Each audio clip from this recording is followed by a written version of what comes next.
Somewhere in India, right now, a 24-year-old is opening an offer letter. Maybe it's her first real job. Maybe it's the third one. After two false starts and a diploma that didn't quite fit the market. She has no idea that the reason this job exists, the factory floor, the app she'll help build, the highway her commute depends on, was decided months earlier in a few hundred pages of numbers that almost nobody outside Delhi ever actually reads. That document is called the Union Budget, and whether or not you've ever opened it, it has already opened a few doors for you, or even quietly closed a few others. Once a year, the government of India sits down and makes a decision that every serious investor in the world would recognize instantly. How much money is coming in, how much money is going out, how much to borrow to actually cover the gap, and the part that actually matters, where every rupee of it should actually go. Except this company has 1.5 billion stakeholders, a workforce the size of the industrialized world's combined population, and a mandate that runs for the next 100 years, not the next financial quarter alone. So here is the exercise this video is going to run. Forget for the next 40 minutes that India is a country. Picture it as a company, the largest one you could ever be asked to evaluate, and ask the only question that actually matters. When someone hands you a company's book, if India, ladies and gentlemen, were a company, would you invest in it today? Let's be precise about what this video is not, and I think it's really important to go ahead and set that kind of an expectation. This is not a lecture about the union budget. This is not politics. This is not an argument for or against any government, any party, any minister. Now, anybody who's actually looking for a reason to feel vincerated in an option, they already should turn off this video right now, because they will not unfortunately find it here. What this video is instead is a way of reading a country the way a serious analyst actually reads a company, by following the capital. Now, where a government chooses to deploy its money says more about its actual priorities than anything else ever said in any damn speech. A company's annual report tells you what its leadership genuinely believes about the future, regardless of what the press release says. A country's budget does exactly the same thing, but at a scale most of us have simply never been taught to read. And that's the gap this video exists to close. Most people can tell you roughly whether a company is doing well. Rising revenue? Good. Mounting debt? Bad. New product line? Nice, very promising. Very few people apply that same logic literacy to the place they actually live, work, and raise their children in. We inherited the habit of analyzing companies from a 100-year-old stock market and tons of business schools. Nobody ever really taught us to analyze a country the same way, even though for most of us, our country will do more to actually determine our life's trajectory than any stock we're ever going to buy in the Indian stock market. And that's the gap this video exists to close. Here is the scale of the thing we're going to look at. In the financial year that began in April 2026, the government of India will take in and spend a total of roughly 53.5 lakh crore rupees. Something in the neighborhood of around $600 billion dollars moved through one institution in 1 year for one country. To put that beside something recognizable, it is larger than the entire annual economic output of all but around 20 countries on planet Earth. And unlike a company's revenue, almost none of it is optional. It has to go somewhere. Exactly how large India's underlying economy is in dollar terms has actually become a small and genuinely interesting controversy this year. And it's actually worth pausing on, because it teaches you something a headline number will fundamentally fail to teach you. Depending upon which month you check and whose data you actually trust, India has been described as the world's fourth largest economy, or its sixth. Nothing about the actual factories, farms, or offices changed between those two rankings. What changed was the rupee's exchange rate against the dollar, and a technical revision to how India's statisticians calculate the size of an economy in the first place. A company's market capitalization can swing for reasons that have nothing to do with how the business is actually performing. A currency move, a change in how shares are actually counted, a country's market cap, it turns out works exactly the same way. The lesson isn't which ranking is actually correct. It's that rankings built on a single currency snapshot are a much shakier thing to build a worldview on than rather than the trend underneath them. And the trend underneath them is not in dispute. By the most recent official estimate, India's economy grew by roughly 7.5% in the year ending of March 2026, and independent forecasters from the International Monetary Fund to global investment banks still expect it to grow faster than any large economy on the planet this year, something or somewhere in a band of 6 to 7%.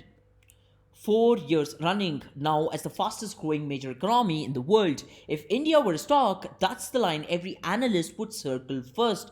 Not the market cap on any given Tuesday, but the fact that the revenue keeps compounding faster than almost anyone else's year after year, though global shocks that knocked other economies sideways.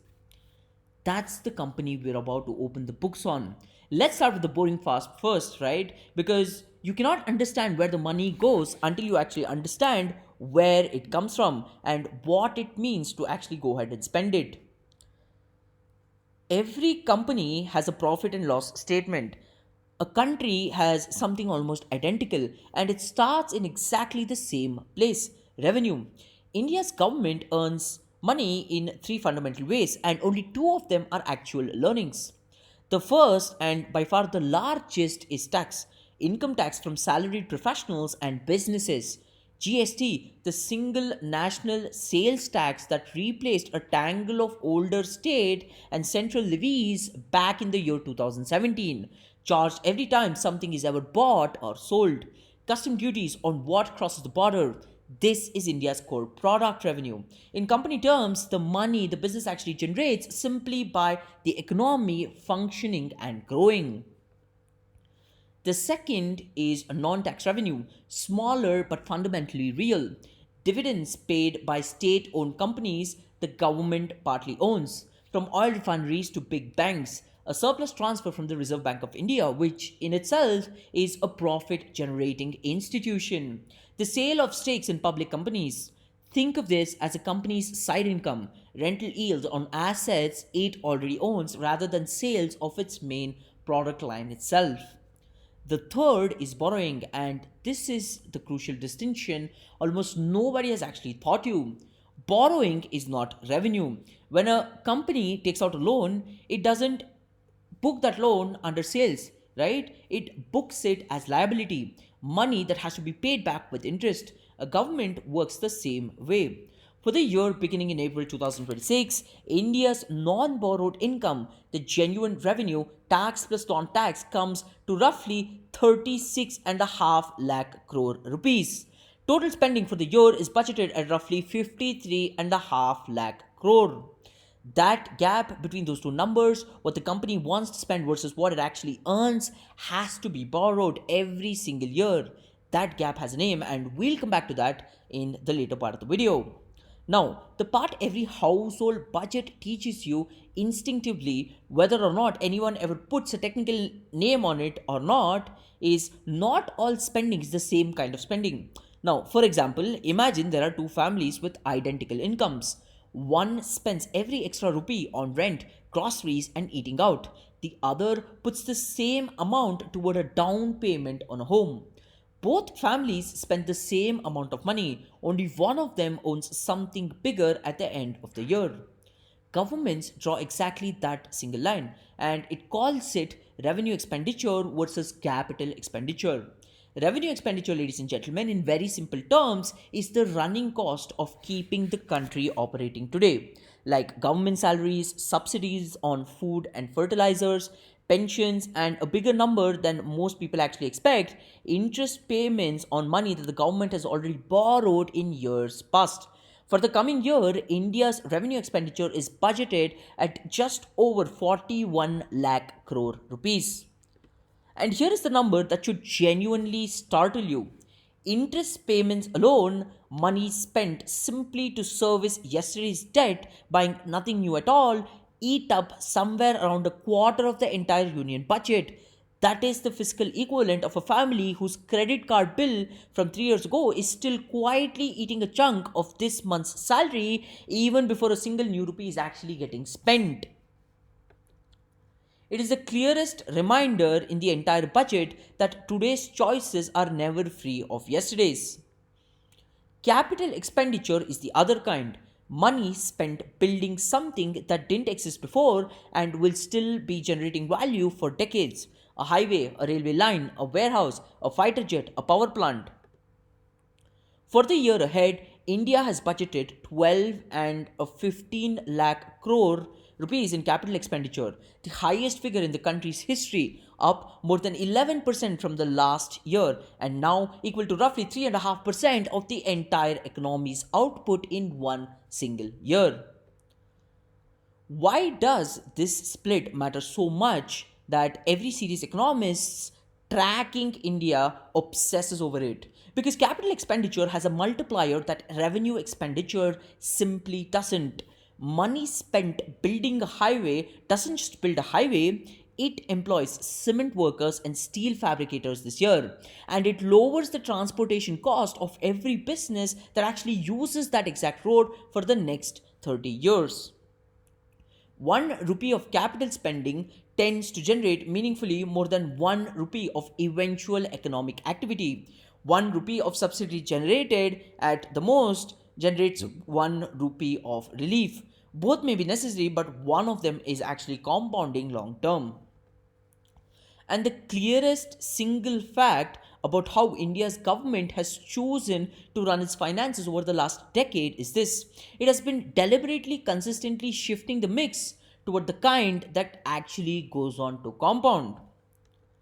Subtract what the government spends from what it actually earns, and you get the fiscal deficit.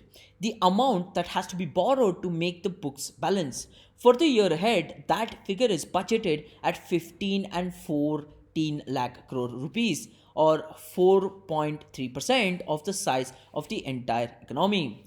That sounds abstract until you see where it's actually coming from. At the depths of this pandemic, India's fiscal deficit blew out over 9% of the total GDP, nearly double of what's actually budgeted for this particular year.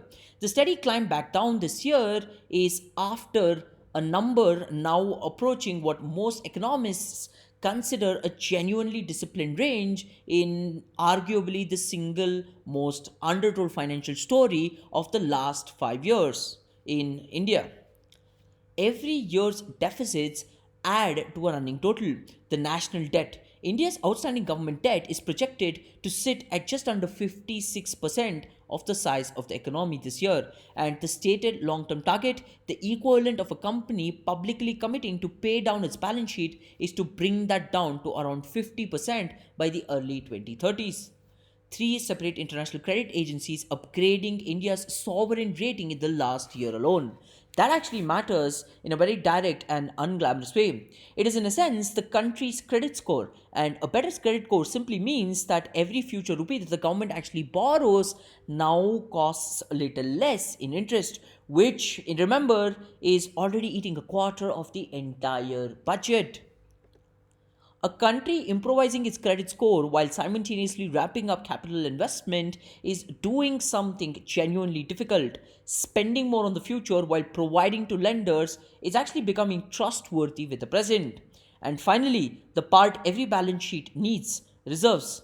Just as a company keeps cash on hand for a downtown, India holds foreign exchange reserves, a war of chest of dollars, gold, and other assets managed by the Reserve Bank of India itself, sitting at roughly $670 billion dollars as this video is actually being filmed. That's not the government's spending money, it's the country's insurance policy built specifically to be spent only when the currency or the economies comes under serious external or existential stress. Revenue, the spending split that actually decides whether money compounds or simply disappears. A shrinking deficit, a declining debt, rising reserves, and a rising credit scores. Those are the five lines on India's version of a balance sheet. Everything from here forward in this video is simply that balance sheet translated into concrete physical decisions, roads, chips, hospitals, soldiers, solar panels playing out across 1.5 billion lives. A company's budget is a list of bets, so is a country's, right? Here is where India is placing its largest ones and why.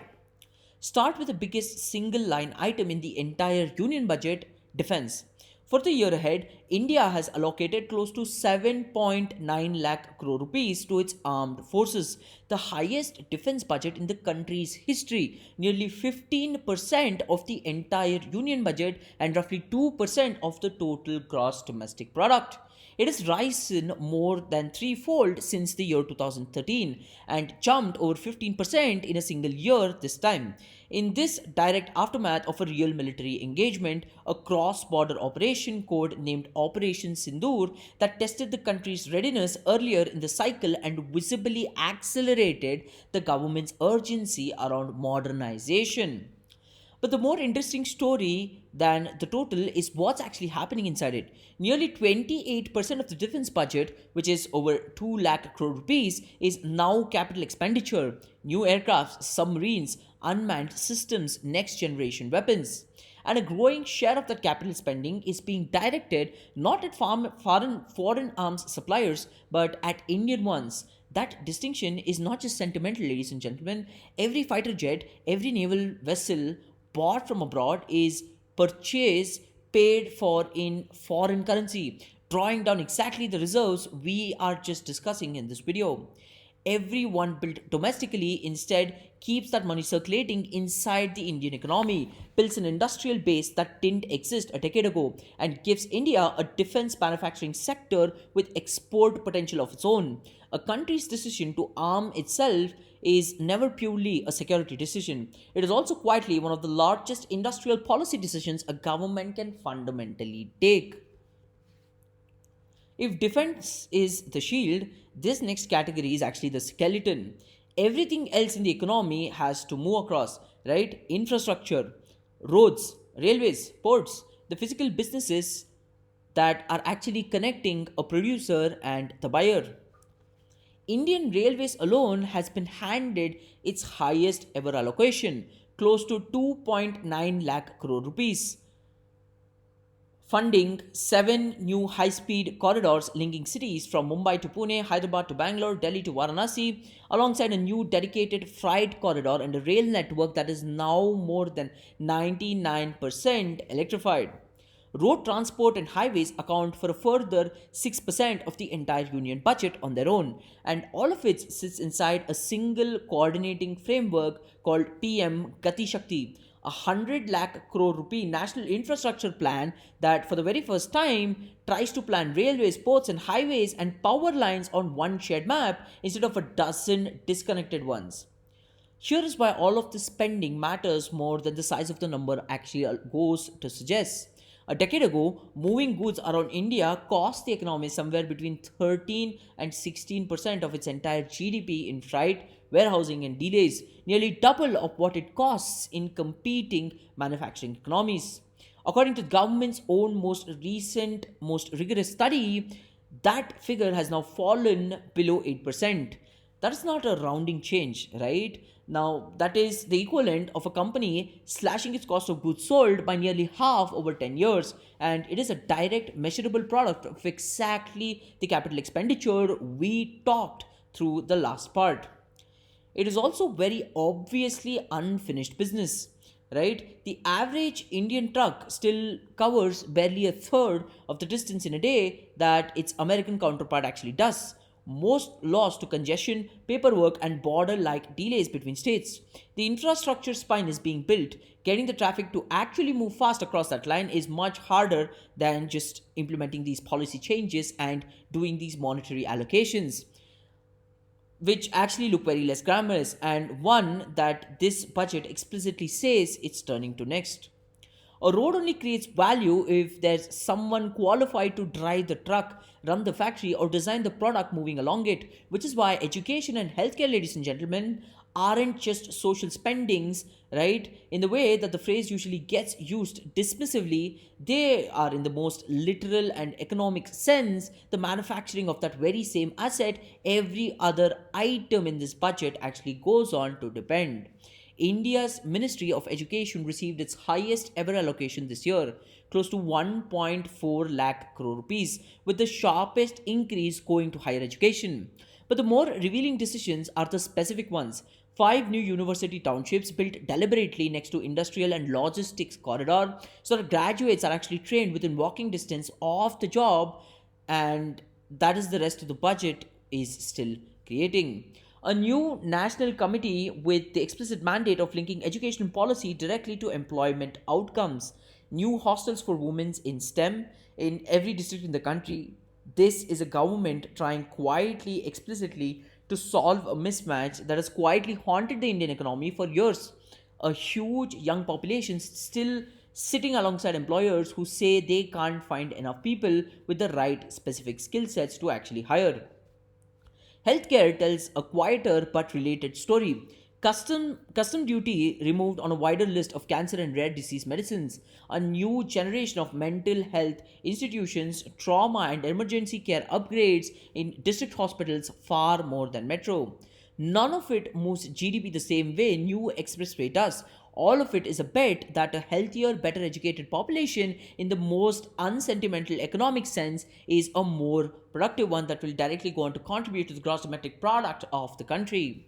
If every other category in this budget is about managing the present, this one is about a genuine high stakes wager on the future. Semiconductors. Every serious economy in the world has quietly realized the same thing over the last 5 years. The chip inside your phone, your car, your bank's server, and your country's air defense system is no longer just a component. It is the single point of failure an entire modern economy can be held hostage to, as the world discovered when chips shortages during the pandemic stalled car factories on nearly every continent at once. India, until very recently, imported all of it. That is now changing at a pace that would have sounded impulsive just 5 years ago. 12 semiconductor projects have been approved under the India Semiconductor Mission, representing a combined investment pipeline of close to 1.6 lakh crores across six different states. The centerpiece is a chip fabrication plant in Dholera, Gujarat, a 900 billion rupee facility built with Taiwanese technology partners targeting its very first working silicon before the end of this particular year 2026. A packaging and testing plant in Sansad has already gone live. This year's budget approved a dramatically expanded second phase of that particular mission with a total outlay of 1.25 lakh crore rupees, more than 16 times the size of the program's first phase just 5 years ago.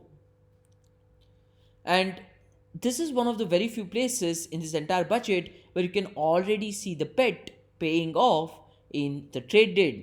Not just the announcement, electronics rocketed from India's seventh largest export category to its third largest in just 3 years. That is precisely the kind of structural shift a company's annual report would headline in bold, a genuinely new revenue line, not a bigger version, but a bold one. Every one of these bets that we've actually walked through, the factories, the fabs, the fighter jets, the trucks now moving faster down the finished highway, needs one thing in common: power. And India's power mix is undergoing its own quiet transformation. The Renewable Energy Ministry's budget rose 30% this year. Solar funding alone rose 32%, chasing a national target of 500 gigawatts of clean capacity by 2030. 20,000 crore rupees has gone toward a nuclear energy push aiming for 100 gigawatts by the year 2047. A new program for carbon capture, customs expeditions are extended on battery materials and critical minerals needed to be built all of it domestically rather than just importing all of them. Why does an economics documentary care about solar panels because energy that has to be imported, the oil and gas India still relies on for the large share of its power, is still paid by the same foreign currency drawn from the same reserves as imported weapons and imported chips. Every gigawatt of power India can generate domestically is, in balance sheet terms, one less recurring drain of the country's foreign reserves. Every single year for decades, it is simultaneously a climate story, an industrial story. Batteries and solar manufacturing are themselves becoming a new export category and a currency story all at once. And it comes with a competitor that same power grid didn't meaningfully exist a decade ago. The data centers now being built at record pace to house in India's expanding digital economies and its own AI ambitions, which consume electricity at an industrial scale and answer to no household budgets at all. Scroll past the speculative numbers and you land the part of the union budget that quietly goes on to employ more people than almost anything else in this video: agriculture. Farming still occupies far larger share of India's workforce than its share of the country's total economic output would actually go on to suggest, which is precisely why this section of the budget behaves so differently from the others. This year, roughly 1.6 lakh crore rupees went to agriculture and allied activities. Direct income support to farmers, 6,000 rupees a year, reaching more than 10 crore families, was held flat for a third consecutive year. Fertilizer subsidies at nearly 1.7 lakh crore rupees remain larger than the direct income support altogether and larger than nearly every other scheme in this section of the budget combined. Read plainly, that pattern tells you its own story. This is spending built to stabilize incomes and hold the currency system steady, not spending built to transform how Indian farming actually works. That's neither praise nor criticism. It's simply what the numbers show, and it is genuinely a difficult trade off for any government to actually make. Balancing the urgent, immediate needs of hundreds and millions of rural households against the slower, more disruptive investments that raise long term productivity. And finally, the part of the budget deciding where all and 1.5 billion of these people are actually going to live. Housing and urban development spending actually went on to rise close to 50% this year. Water and sanitation programs were budgeted about 2 lakh crore rupees, and a new scheme is actually put 5,000 crore rupees each into building up smaller city economic regions in tier 2 and tier 3 towns, a deliberate attempt to give India's growth somewhere else to go rather than just funneling every new job, every new student, and every new resident into the same 8 already straining metros. That last word, straining, that is not incidental, right? It is a word which is actually worth sitting with because it is one of the few places in this entire budget where the ambition on paper and the reality on the ground doesn't fully match yet. Independent budget analysts have flagged year after year that some of the most important schemes in this exact category, like rural drinking water, urban housing for the poor, have consistently spent less than they were originally budgeted for. Sometimes only a third of it, even as the headline allocation for the following year goes up regardless. It is a pattern worth remembering because it applies well beyond housing and water, and it is simply the single most honest caveat in this entire video we'll actually go on to return to. Step back from these individual line items and a single coherent strategy comes into focus. One that would be instantly recognizable to anybody who's actually ever read the annual letter of a company reinvesting aggressively in its own future instead of playing out immediate dividend to current stakeholders. The first thread itself is self reliance as an insurance. Defense, energy, and semiconductors sit in widely different ministries, but they share one underlying logic: reduce how much of India's economic security depends on decisions made in other countries' capital or in supply chains that a single conflict or a tariff or pandemic can go on to severe overnight. That is not a new idea in economic history. It is what every major economy has done at some point of time in its development. What's notable is how deliberately and simultaneously India is going to do it across several strategic industries at once, right as global security chains have become visibly less predictable than they were just a decade ago. The second thread is capital overconsumption, and at almost every point where this budget had a choice between spending on something that disappears the moment it's actually spent, which are things like your subsidies, a handout, or a one-time transfer, and something that exists and keeps generating value for tens of years later, it went on to choose the second one. Always. That is genuinely difficult political choice because capital spending rarely wins an election on its own the same way an immediate cash transfer actually goes on to do. It is, in the most literal sense, a bet that the long term compounding matters more than the short term popularity. The same bet a growth company makes when it reinvests all of its profits of instead of going and paying dividends to current stakeholders and asks its shareholders to actually trust that reinvestment and actually go on to assure that that will go on to generate massive returns in the near future. The third thread is converting a population into an asset on a deadline. India's median age is still in the mid 20s, younger than China's, younger than every major economies. That is either the single largest economic asset on this entire balance sheet, or if the jobs and the skills training don't arrive fast enough to meet it, a source of real social and political strain. Nearly every education, skilling, and employment linked announcement in this budget is a direct response to that specific ticking clock.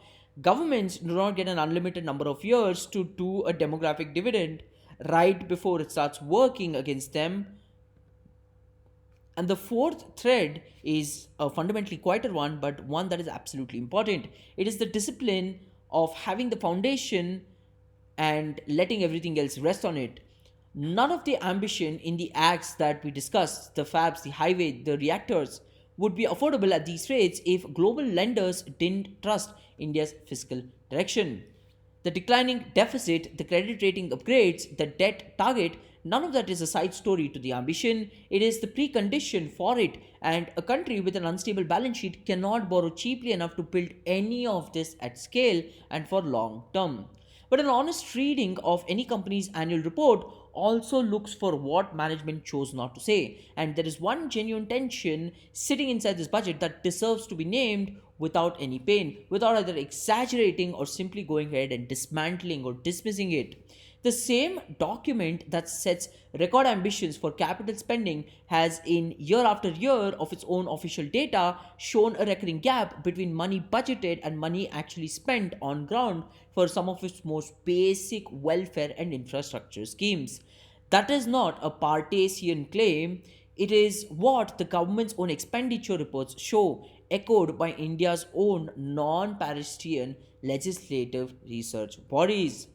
Ambition on paper and execution in the field are not automatically the same thing, and the gap between them, not the size of any single allocation, is arguably the most important number in this video.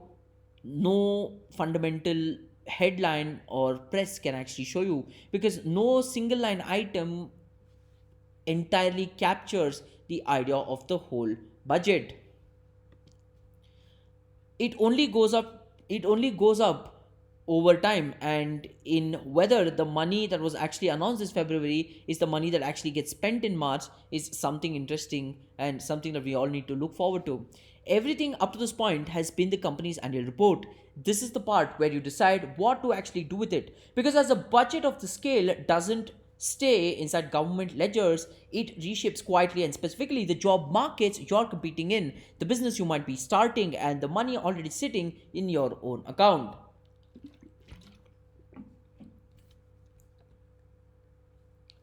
Go back to the 24-year-old from the opening of this film.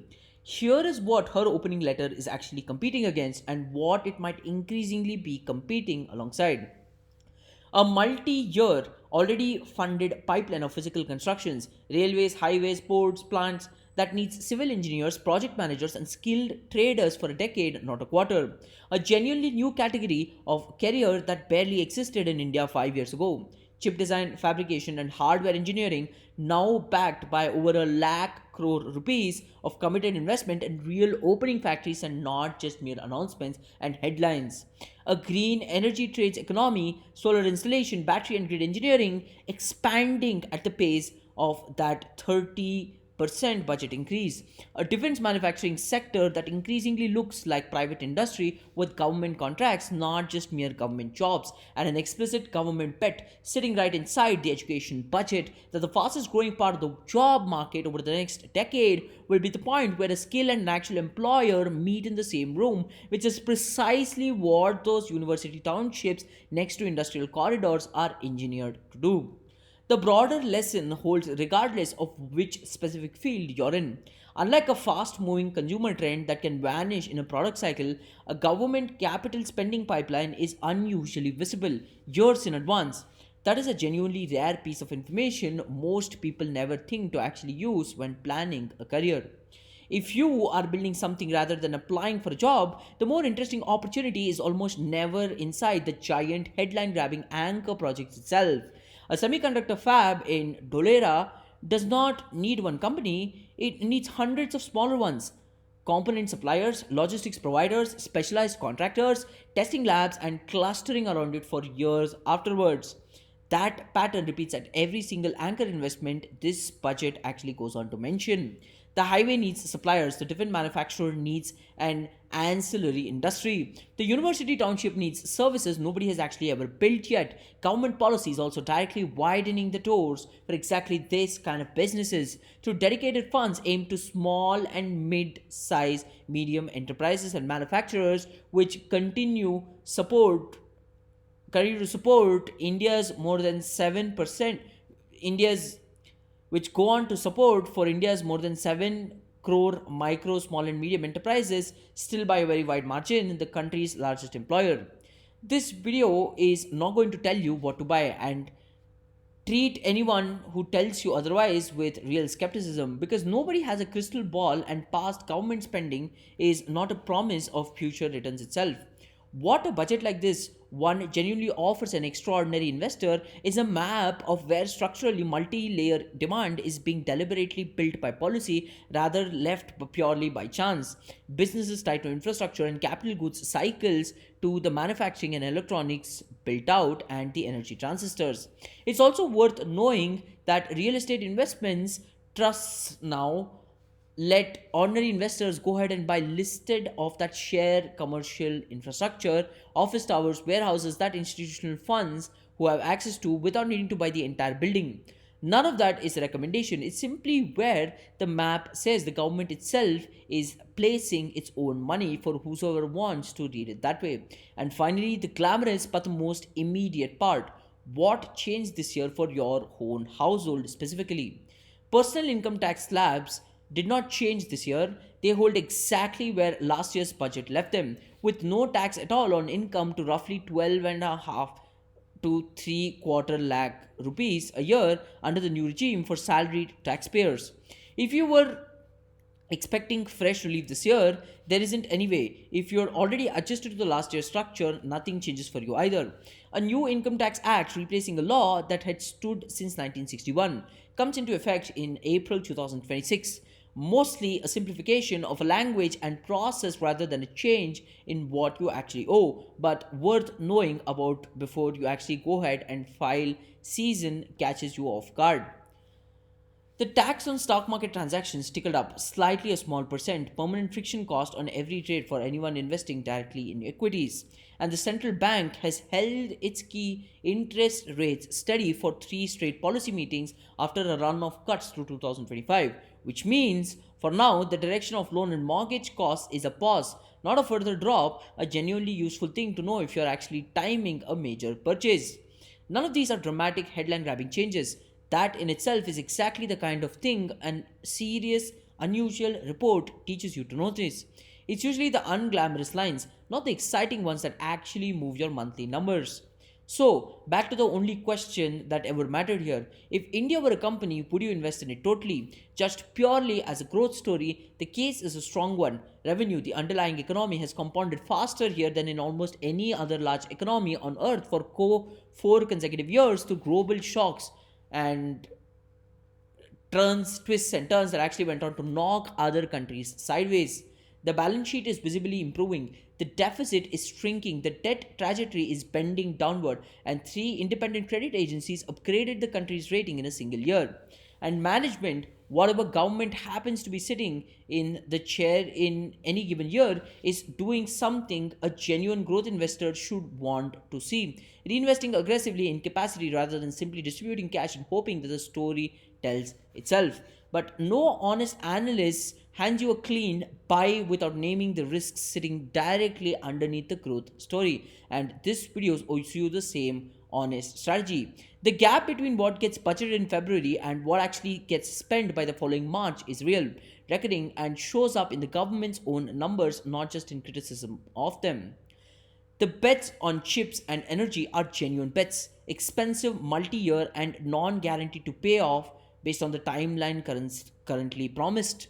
The country's currency, and with its very ranking among the world's largest economies, can swing for reasons that have nothing to do with a single factory or farm actually performing better or worse.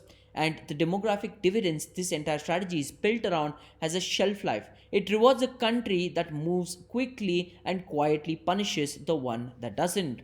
This video was never going to hand you a prediction because anyone who's offering you that kind of an advice in total confidence is actually selling you more certainty than any economy this size has actually ever had. What it can hand you instead is the same framework a serious analyst would use, stripped of the jargon that usually keeps it locked away from everyone except economists. Is revenue growing faster than costs? Is debt shrinking quietly or growing in the background? Is management investing in something that will still exist in 10 years or simply spending to make this year's headlines look good? Asks those three questions about your country the way you ask them about any company, not once but every single year as new budgets actually go on to land, and you will go on to understand India's finances better than almost any person you've actually spent a career inside. Built an honest reading of the company's annual report also looks for what the management chose not to say.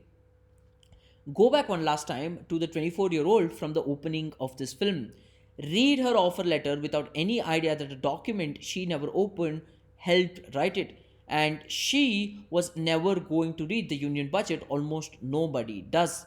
But every choice inside it, every rupee that went into the highway instead of the subsidiary, a fab instead of a handout, a university township instead of a business as usual, is already quietly writing the next chapter of her life and yours as well, whether either it turns out to the next page.